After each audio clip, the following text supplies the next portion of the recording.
নমস্কার বন্ধুরা, welcome to my channel Riddhi roof garden. আজকে যে বিষয়বস্তুটা নিয়ে আলোচনা করব সেটা হলো ইনকা গাঁদা গাছ।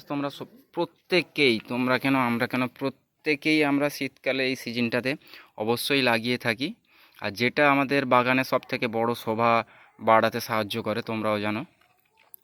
তো ব্যাপারটা হলো যে একটা ইনকা গাঁদা গাছ থেকে অনেকের প্রবলেম থাকে যে বেশি ফুল আসছে না, ফুল ছোট হয়ে যাচ্ছে, সেই সব কারণ নিয়ে অনেক আলোচনা করা হয়।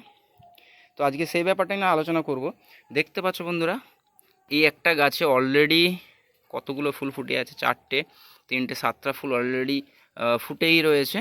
তো এখানে দেখো কুঁড়ি, অসংখ্য কুঁড়ি ঢেলেছে। আরও একটা জিনিস দেখাই বন্ধুরা, এই পাশের গাছটাকে দেখো, এতে কমসে কম হলেও 200 থেকে 300 পিস কুঁড়ি অলরেডি আছে। তোমাদের দেখালে ভালো করে বুঝতে পারবে। দেখো কি হারে কুঁড়ি ধরেছে, দেখো নিশ্চয়ই দেখতে পাচ্ছ। দেখো প্রচুর প্রচুর সব, প্রত্যেকটা গাছে দেখো, প্রত্যেকটা গাছে। এগুলো সবই লাগানো নভেম্বর মাসে। তো দেখতে পাচ্ছ বন্ধুরা, আর যারা নভেম্বরের 15 তারিখের পর থেকে অথবা ডিসেম্বর মাসেই সবেমাত্র লাগিয়েছো, তাদের জন্য যে করণীয় কর্তব্যগুলো সেইগুলো আমি বলবো, যে কি করলে এর আমার মতো গাছ তৈরি করতে পারবে। চলো দেখে নিই তাহলে কি করতে হবে আমাদের। দেখো বন্ধুরা, এখানটাতে যে কুঁড়িগুলো রয়েছে, তোমাদের দেখাবো বলেই কুঁড়িগুলো কাটা হয়নি, কারণ আরও একটু আগে কাটা উচিত ছিল। দেখো এইভাবে যে কুঁড়িগুলো রয়েছে না, এখন এই মুহূর্তে আমরা কুঁড়ি নেবো না, কারণ এগুলো হচ্ছে কি নভেম্বরের 15 থেকে 20 তারিখের পরে লাগানো এগুলো। তো এইভাবে টুক করে আমরা কেটে দেবো, কারণ এর তাহলে আমরা ফুলটা পাবো কখন, জানুয়ারির প্রথমের দিকে। ঠিক আছে, দেখতে পাচ্ছ বন্ধুরা, আমি এইভাবে টুকটুক করে কুঁড়িগুলোকে কেটে দিচ্ছি। তোমরা এরকমভাবে নখ দিয়েও কেটে দিতে পারো, কোনো অসুবিধার কিছু নেই। দেখতে পাচ্ছ এইভাবে টুক করে কুঁড়িগুলো কেটে দিতে হবে।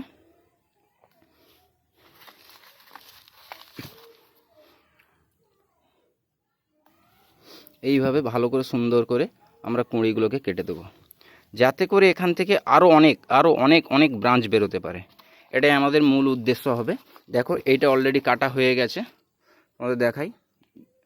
দেখতে পাচ্ছ এখানে যে কুঁড়িগুলো ছিল এগুলোকে আমি কাটিং করে দিয়েছি, দেখতেই পাচ্ছ। এখানেও দেখো কুঁড়িগুলো কাটিং করে দেওয়া হয়েছে। তো দেখো বন্ধুরা, এরকমভাবে কাজ করলে যখনই এই যে কুঁড়িগুলোকে তোমরা কাটবে, তখনই দেখবে যে এর থেকে অধিক ব্রাঞ্চ বেরোচ্ছে এবং অত্যাধিক মাত্রায় কুঁড়ি আসবে। যেমন ধরো এটাকে পাঞ্চিং করে করে রাখা, ঠিক আছে, নখ দিয়ে খুঁটে খুঁটে রেখেছিলাম, যার জন্য গাছটা তোমরা দেখো এত সুন্দর, এত বুশি গাছ একটা ছোট্ট একটা বালতিতে লাগানো। দেখতে পাচ্ছ যে অসাধারণ গ্রোথ, অসাধারণ। তোমরা দেখতে পাচ্ছ। অবশ্য আমি বলবো না, তোমরা নিজেরাই বলবে নিশ্চয়ই যে সত্যি এত সুন্দর গাছ, একটা ভাবনা চিন্তারও বাইরে। ঠিক আছে, তো ব্যাপারটা দেখো যে সত্যি খুব ভালো লাগবে যে ইনকা গাছে ফার্স্ট টাইম এত ফুল আমিও দেখছি। তো দেখো তোমাদের অবশ্যই ভালো লাগবে, আর ভিডিওটা ভালো লাগলে অবশ্যই লাইক, কমেন্ট এবং সাবস্ক্রাইব অবশ্যই করতে বলবো বন্ধুরা। একটা সাবস্ক্রাইব করলে তাতে ভিডিও বানাতেও ভালো লাগে, একটা ছোট্ট ভাইয়ের বলো, দাদার বলো, বন্ধুর বলো, একটা উপকারও হয়ে যায়। তো চাইবো বন্ধুরা তোমরা আমার চ্যানেলটা কি সাবস্ক্রাইব করে রেখো। দেখো বন্ধুরা কি হারে প্রত্যেকটা গাছে, দেখো এই গাছটাতেও দেখো, এটাকেও পিঞ্চিং করে রাখা হয়। প্রত্যেকটা গাছে আমার পিঞ্চিং করা থাকে। তো দেখতে পাচ্ছ অসাধারণ ফুল এসছে, অসাধারণ। দেখো হাজারো হাজারো সংখ্যায় কুঁড়ি এসছে। এটা একটা ছোট্ট পটে লাগানো রয়েছে, এটাও নভেম্বরে 15-20 তারিখের পরেই হচ্ছে গিয়ে বসানো হয়েছে। দেখতে পাচ্ছ এটা মাত্র 5 ইঞ্চি একটা টব। একটা দেখো বন্ধুরা, এটা হচ্ছে আমার সেই স্নোবলের গাছ, স্নোবল। দেখো বন্ধুরা এর প্রচুর কুঁড়ি এসেছিলো, ঠিক আছে। আমি কিন্তু কুঁড়ি নিইনি, কারণ আমার টার্গেট হচ্ছে আমি এর ফুলটা নেবো জানুয়ারি ফেব্রুয়ারির দিকে। ঠিক আছে, তো যখনই কুঁড়ি এসছে দেখো এখানটাতে আমি পিঞ্চিং করেছি, এখানটাতে পিঞ্চিং করেছি, এখানটাতে পিঞ্চিং করেছি, চারদিকে দেখো একটা পিঞ্চিং করতে আমার কতগুলো ব্রাঞ্চ বের হচ্ছে। তোমরা দেখতেই পাচ্ছ, দেখলে বুঝতে পারবে অবশ্যই। দেখো এটা আজকে পিঞ্চিং করা, যার জন্য এখন অতটা আসেনি।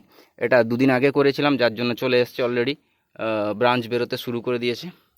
এখানেও দেখতে পাচ্ছ চন্দ্রমল্লিকাটাকেও সেমভাবে পিঞ্চিং করেছি, এটাকেও করা জরুরি, এটাকেও করে দিচ্ছি, এটাকেও করে দেবো। তো এইভাবে গাছগুলোকে পিঞ্চিং করে দেবে, তাতে গাছটা বুশি হবে এবং যতটা ফুলের আশা করছো তার থেকেও দ্বিগুণ বেশি ভালো পরিমাণে ফুলটা আসবে। ঠিক আছে, তো বন্ধুরা বারবার বলছি, ভিডিওটা ভালো লাগলে অবশ্যই লাইক, কমেন্ট, শেয়ার এবং সাবস্ক্রাইব করে রেখো। ধন্যবাদ বন্ধুরা।